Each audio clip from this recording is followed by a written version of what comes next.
Okay, so have you ever stopped to think about what happens when, like, really deep ambition meets enduring love, especially in those super high-stakes competitive careers? Well, today we're doing a deep dive into exactly that. We're looking at Kailash Manju Bishnoi's novel, Collector Sahiba, which lots of people also know as UPSC Walalove, Mhm. Collector Sahiba.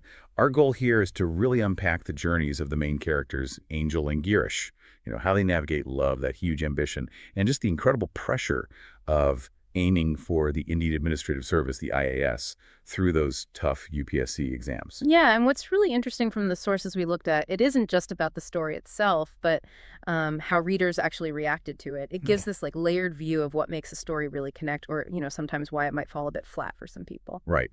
So let's get into the core of Collector Sahiba. It really centers on Angel's drive, her determination to become an IAS officer. And the relationship between her and Girish is absolutely central, isn't it?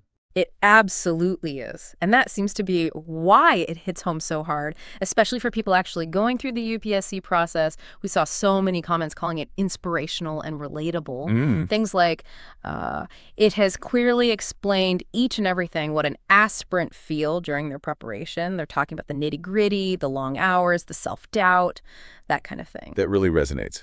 Good book for inspiration, people said. It makes you think, what is it about their story that connects so deeply? Why are people saying everyone should at least read it once, or excellent book story, anyone can relate? It's clearly tapping into something quite personal. I think it's partly that motivational atmosphere the book creates. It really pushes this idea of resilience, of believing in yourself, which you absolutely need when you're facing all that societal pressure around the exams. And it shows this really vividly during Angel's training at LBSNAA in Mussoorie. You see the friendships, the challenges she overcomes, the moments where she's really reflecting. Plus, it doesn't shy away from hinting at the tougher stuff either, like, dealing with bureaucracy or even hints of corruption. It adds this layer of realism about the service itself. So it's not just a personal struggle. It sounds like a key strength is how it depicts that strong romantic dynamic, really trying to balance the ambition with the emotional connection. How does that play out? I mean, maintaining a relationship under that kind of pressure must be incredibly complex. Well, yeah, and that mix seems to be what makes Collector Sahiba feel so heartfelt and aspirational, especially for the target audience, the IAS aspirants. The sources suggest that by portraying Girish as supportive, it makes the emotional side feel just as important as the career chase. It kind of says, hey, it's okay to need support. It's okay to have this personal life alongside the huge professional goal. That emotional core sounds really powerful. But like you said, not everyone felt the same way. Let's flip the coin. Our sources definitely showed some mixed feedback and criticism, too. What were some of the issues people raised? Right. Quite a contrast. Some readers really felt it was overhyped and boring. We saw comments like, waste of time and money, which does make you wonder, what was the expectation versus the reality for those readers? Maybe a genre mismatch or something else. And they got specific about the writing, too.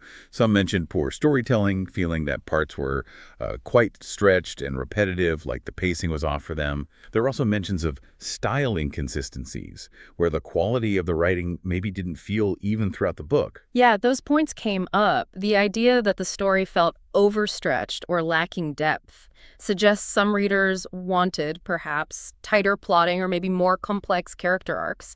And then there's the point that it may feel didactic or emotionally heavy for some. So for certain readers, the message or the emotion maybe felt a bit too much, a bit overwhelming rather than engaging. It really shows how subjective reading is, doesn't it? Absolutely. But then there's this really interesting twist, right? The Hindi part 2 of the novel apparently got even more positive feedback. What's going on there? Yes.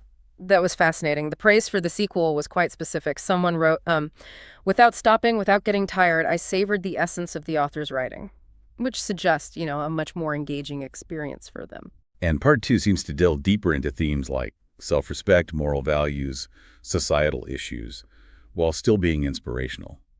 It sounds like maybe it addressed some of the earlier critiques. It could well be. It really raises the question about the author's development, maybe, or just how the narrative evolved from part 1 to part 2. It's a great example of how a sequel can sometimes build on the original and maybe satisfy readers who felt something was missing the first time around. So wrapping up our deep dive then, Collector Sahiba really emerges as this compelling blend of romance and ambition, set against that very specific, very demanding backdrop of the civil services exams. Exactly. And it clearly strikes a chord as motivational, as relatable for a lot of people, particularly younger readers and UPSC aspirants.